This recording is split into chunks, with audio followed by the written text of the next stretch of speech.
Hello students, in this video we are going to learn about very important property of light in wave optics, that is called interference of light.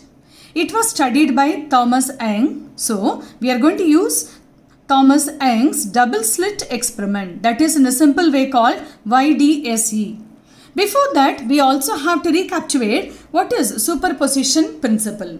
This we have studied in standard 11 in chapter 15. So here there are two waves. When two or more waves are traveling in a medium, they superpose on each other, producing a resultant wave.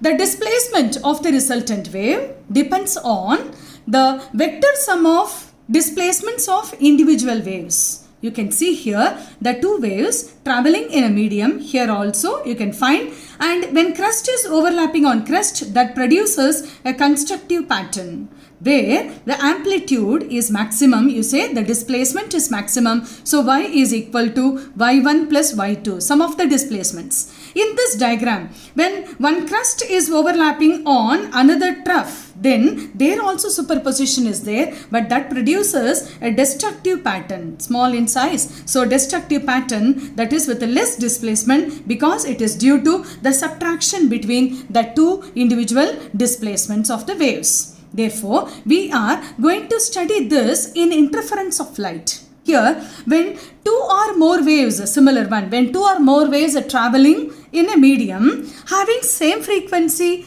and same or constant phase difference, then they superpose on each other, producing the resultant wave. In some regions, the resultant wave will have the maximum intensity, somewhere it will have minimum intensity, and hence there is redistribution of intensity. And this superposition and redistribution of intensity is said to be interference of light. That is explained in YDSE. Here is a source and the light is traveling through this first slit, and from here it is going to the parallel slits S1 and S2. They are kept parallel to S. And as they are kept parallel and they are expected to produce the light waves having constant phase difference or zero phase difference, and also having constant frequency, and hence they are called, this S1 and S2 are called coherent sources. And from there the light waves, as here it is shown, the light waves travel and they superpose on each other, producing alternate bright and dark fringes on the screen. You can see in this diagram. Here also you can find it produces somewhere constructive pattern. You can see this yellow color bands, bright bands. They are called here constructive bands, and the dark ones are due to the destructive interference. On the screen in YDSE, you will get alternate bright and dark fringes formed. Here also dark bright fringes you can see. The central one is called as central maxima on both sides of this first dark fringe. They are followed by first secondary maxima. Why? Because the center one is called as central maxima. Therefore, you call this one as a first secondary maxima. On both sides you can see first secondary maxima. And again there is a minima. There is a destructive pattern. Already you said this is a first dark fringe. Therefore, this is called as second dark fringe. On both sides you can see second dark fringe and so on. So this is the pattern observed on the screen. The screen is kept at the distance d from the two coherent sources, and the distance between the two slits also is small d. This is capital D. Now we have to derive expression for intensity and also condition for constructive and destructive interference as observed in YDSE. So here we have taken two waves. Number one, having the displacement y1 is equal to a1 sine omega t. Second, y2 that is equal to a2 sine omega t plus 5. a1, a2, they are the amplitudes of the two waves having the displacements y1 and y2. And phi is the initial phase between the two waves. Due to superposition principle, we are writing the resultant wave that has the displacement y is equal to y1 plus y2. Therefore, we have to add the two equations. Now, y is equal to a1 sine omega t plus a2 sine omega t plus 5. We have to add the two equations.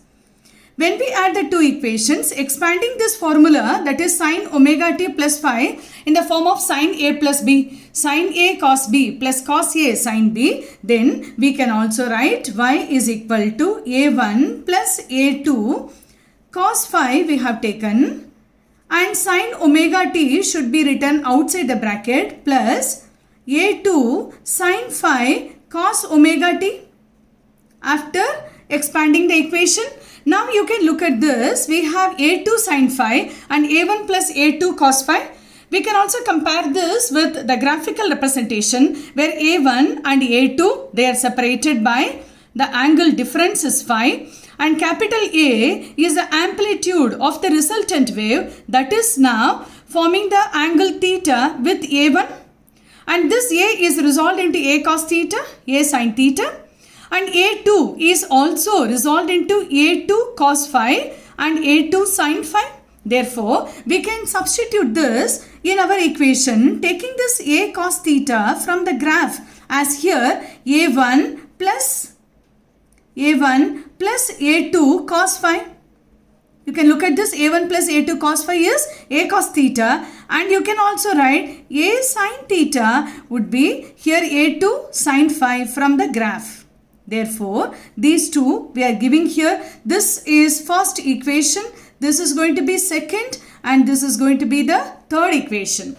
Now substituting this second and third in the first equation, we have to rearrange, that is y is equal to a1 plus a2 cos 5. We are writing here as a cos theta sin omega t plus a2 sin 5. We are writing as a sin theta cos omega t.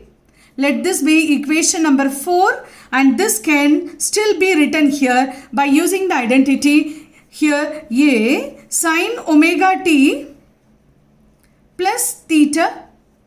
Now here a, capital A is nothing but the amplitude of the resultant wave, and theta is a final phase difference between the two waves, and capital Y, this Y is nothing but the displacement of the resultant wave. Therefore, this is equation number 5.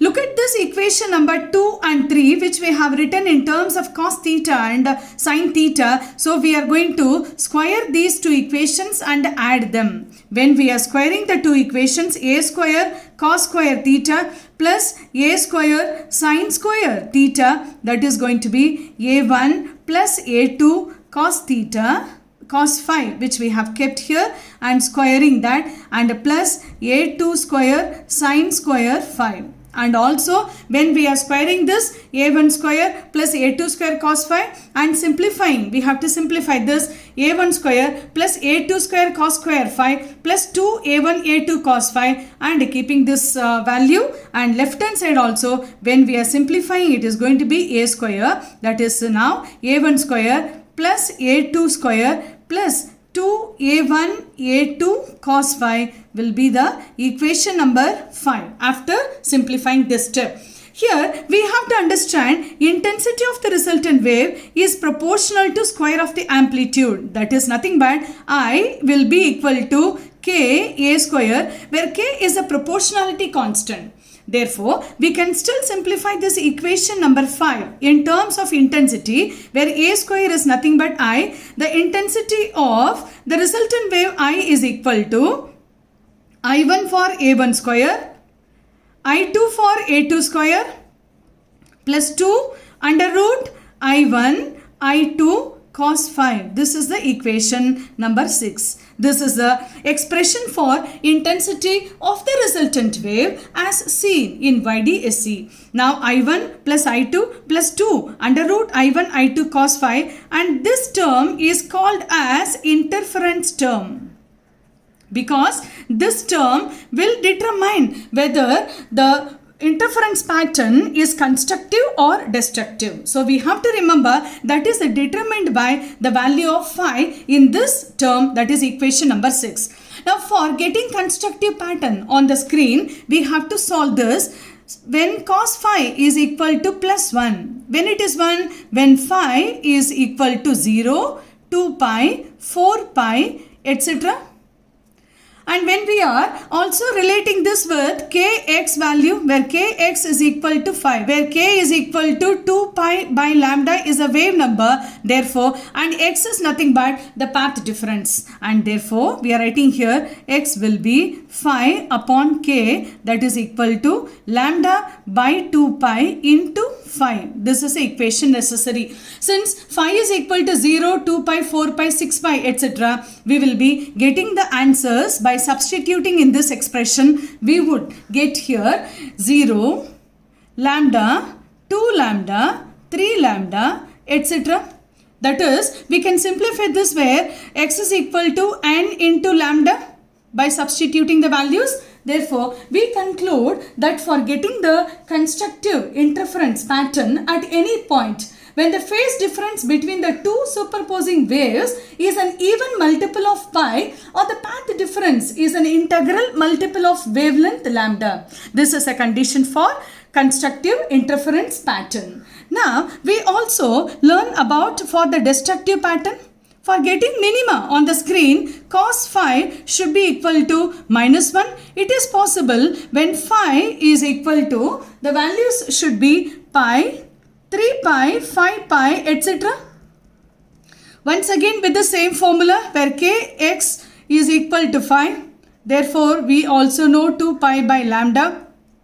X is equal to, we are writing here lambda by 2 pi into 5. By substituting the values, we can also write this one. X will give you the answers here. Lambda by 2, 3 lambda by 2, 5 lambda by 2, etc. And hence we can come to the conclusion by seeing the values of lambda by 2, 3 lambda by 2 and 5 lambda by 2. We can write here it is 2n minus 1 and a lambda by 2. This is the condition for the destructive pattern on the screen, that is 2n minus 1 into lambda by 2 by substituting the values of phi as a pi, 3 pi, 5 pi in this expression. So here it is n lambda, and this is for the constructive and this is for the destructive pattern. This destructive pattern is possible when the phase difference between the two superposing waves